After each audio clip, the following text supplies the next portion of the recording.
मेरा नाम ज़हरा है। हम 5 बहन-भाई थे। मेरे अब्बू एक स्कूल में शिक्षक थे। मेरी दोनों बहनों की शादी हो चुकी थी। भाई कॉलेज में पढ़ रहा था और मैं घर पर थी। मेरी पढ़ाई 12वीं कक्षा तक थी। अब्बू ने आगे पढ़ने की अनुमति नहीं दी। उनका कहना था कि अब मेरी शादी की तैयारी करनी है। मैंने चुपचाप सब मान लिया।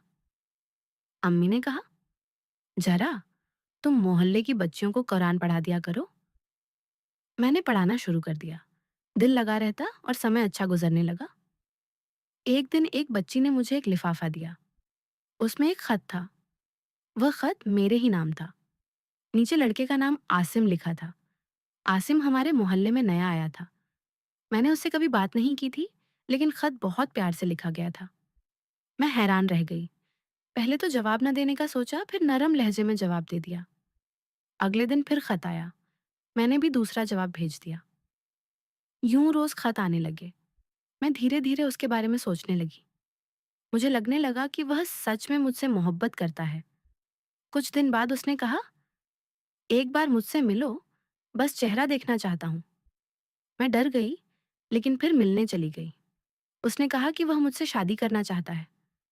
मैं खुश हो गई। उसने अपने घर वालों से रिश्ता भेजने को कहा, लेकिन मेरे अब्बू ने मना कर दिया। अब्बू को आसिम का खानदान पसंद नहीं आया। कुछ दिन बाद मेरे लिए एक और रिश्ता आया। लड़के का नाम वसीम था।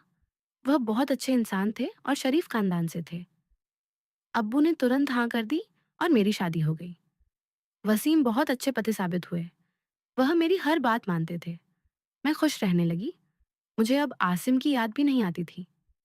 एक दिन मैं मायके आई तो मुझे आसिम का पैगाम मिला।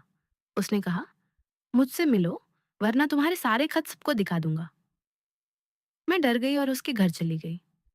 मैंने सोचा वह गमगीन होगा, लेकिन वह तो हंस रहा था। मैंने कहा, "मेरे खत वापस दो।" उसने कहा, "वापस तो दूंगा, लेकिन बदले में तुम्हें मेरे साथ समय बिताना होगा।" मेरी सांस रुक गई। मैं बहुत शर्मिंदा हुई। मैंने कहा, "मुझे तुमसे ऐसी उम्मीद नहीं थी। मैं शादीशुदा हूँ और अपने पति को कभी धोखा नहीं दूंगी।" और वहां से मैं खाली हाथ लौट आई। कुछ दिन बाद वसीम ने मुझे वहीं खत लाकर दे दिए। उनका चेहरा उदास था। उन्होंने कहा, "ज़हरा, मैं तुमसे बहुत मोहब्बत करता था, लेकिन अब मेरे दिल में सिर्फ दर्द है। तुम आज़ाद हो।" और वसीम ने मुझे तलाक दे दी। मेरे माँ बाप बहुत शर्मिंदा हुए। लोग बातें करने लगे। मेरे लिए कोई रिश्ता नहीं आता था।